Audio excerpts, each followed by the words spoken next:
পিরোজপুর জেলার ৩টি সংসদীয় আসনে ১৬ জন প্রার্থী মনোনয়ন দাখিল করেছেন। পিরোজপুর প্রতিনিধি হাসান মামুনের ভিডিওচিত্রে প্রতিবেদন। আসন্ন ১৩ জাতীয় সংসদ নির্বাচন উপলক্ষে পিরোজপুর জেলার ৩টি সংসদীয় আসনে ১৬ জন প্রার্থী মনোনয়নপত্র দাখিল করেছেন। সোমবার বিকাল ৪টার আগে পিরোজপুর ১ আসনে, পিরোজপুর সদর, নাজিরপুর ও ইন্দুরকানী আসনে বাংলাদেশ জাতীয়তাবাদী দল বিএনপির মনোনীত প্রার্থী হিসাবে জেলা বিএনপির সাবেক আহ্বায়ক ও কেন্দ্রীয় কমিটির সদস্য, বর্তমান আহ্বায়ক কমিটির সদস্য অধ্যক্ষ আলমগীর হোসেন মনোনয়নপত্র জমা দেন। তিনি নির্বাচনের আচরণবিধি অনুসারে দলীয় নেতাকর্মীদের সঙ্গে নিয়ে পিরোজপুর জেলা কার্যালয়ে উপস্থিত হয়ে জেলা প্রশাসক ও রিটার্নিং কর্মকর্তা আবু সাঈদের হাতে এই মনোনয়নপত্র জমা দেন। জেলা রিটার্নিং অফিস সূত্রে জানা গেছে, ১৩ জাতীয় সংসদ নির্বাচন উপলক্ষে পিরোজপুর জেলার ৩টি সংসদীয় আসনে ২২ জন প্রার্থী মনোনয়ন ফরম সংগ্রহ করেছিলেন। শেষ সময় পর্যন্ত এর মধ্যে মনোনয়ন জমা দিয়েছেন ১৬ জন প্রার্থী।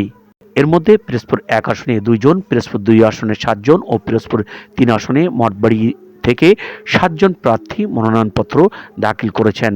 পিরোজপুর ১ আসনে ২ জন, একজন হলেন বিএনপি থেকে মনোনীত অধ্যক্ষ আলমগীর হোসেন, অপরজন হল দেলোয়ার হোসেন ছাইদির ছেলে মাসুদ বিন ছাইদি। তিনি জামায়াতে ইসলামী বাংলাদেশ থেকে নির্বাচন করছেন। পিরোজপুর ২ আসন থেকে ৭ জন প্রার্থী অংশগ্রহণ করেন। এর মধ্যে রয়েছেন দেলোয়ার হোসেন ছাইদির অপর ছেলে শামীম ছাইদি। বাংলাদেশ জামায়াতে ইসলামী থেকে তিনি নির্বাচনে অংশগ্রহণ করছেন। এছাড়াও রয়েছেন বিএনপি থেকে আহমেদ সোহেল, মঞ্জুর সুমন, মোহাম্মদ মুস্তাফিজুর রহমান স্বতন্ত্র, ফয়সাল খান এবি পার্টি, আবুল কালাম আজাদ ইসলামী আন্দোলন, মাহবুব হোসেন স্বতন্ত্র, মাইবুল হাসান জাতীয় পার্টি জেপি।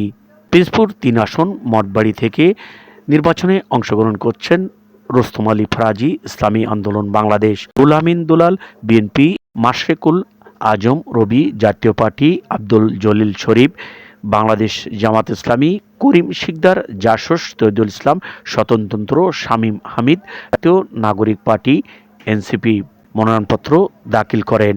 মনোনয়নপত্র দাখিলকালে জেলা ও উপজেলা পর্যায়ে নেতাকর্মীরা উপস্থিত ছিলেন। সাব্বির আহমদ পৌর নেতা, শেখ শহীদুল্লাহ আমাদের পৌরসভা সভাপতি, আমিনুল ১২ দলীয় জোটের নেতা এবং আমার আব্দুল সালাম বাতেন আমার সবার প্রিয় মুরব্বী সহ সকলে, মির্জা জুরুল্লাহ, আফজাল আমাদের প্রিয় নেতা অত্যন্ত ভদ্রলোক দুলাল ভাই আছে, চান, সকল অঙ্গ সংগঠনের নেতৃবৃন্দ আছে। আমরা আনুষ্ঠানিকভাবে এই ১ আসনে। মীর জেসান হোসেন তৃপ্তি, আমার নিউজ টিভি, ডেস্ক রিপোর্ট।